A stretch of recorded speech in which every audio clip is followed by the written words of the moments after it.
The design of how Western saddles work is very different than English saddles. You can't just transpose what is said about one onto the other. They are the 3 P's plus 1. Position the saddle correctly. Distribute pressure over as wide an area as you can. No poking. Padding. The bars are held together at the front and at the back by 2 pieces. When you have a wider bar, it will fit a wider range of horses. The principle is that you want the bars to match the angle of the horse's wither.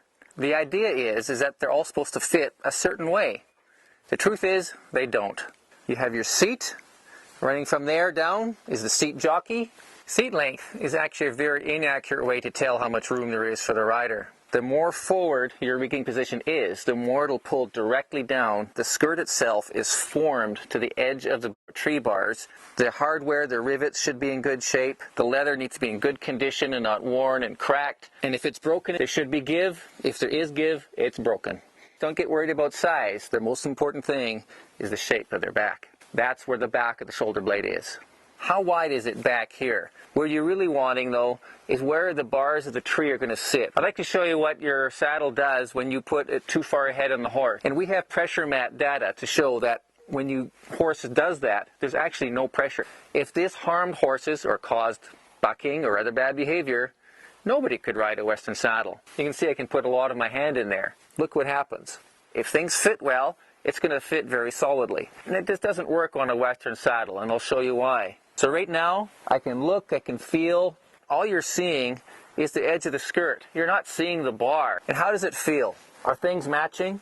Helping ourselves by lifting up the saddle a little bit, sticking your hand underneath there, and be especially careful along the back edge here. Let's be thorough and also check the edges of skirts. So the first thing we want to do, of course, is make sure it's in the right position. Putting a pad on will raise the front a little bit more than the back. Are the bars matching the slope of the horse? If it was a front bar tip, feel the front bar tip. It's coming forward.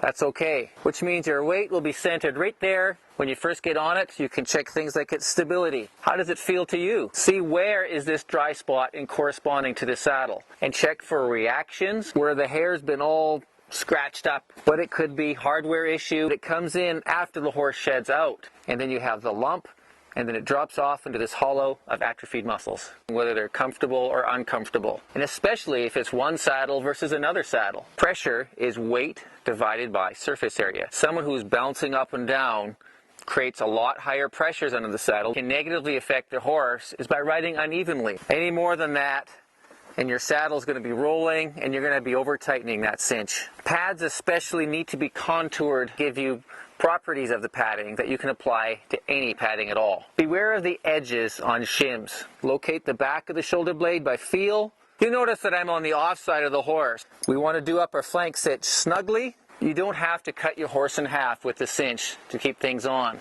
If you put your saddle on the shoulder blades, it's going to harm your horse. The design of a Western saddle gives a lot of leeway, so one saddle will fit a wide range of horses as long as there's no high pressure areas. To learn more or to buy our Western Saddle Fit the Basics video, click on the link and go to westernsaddlefit.com.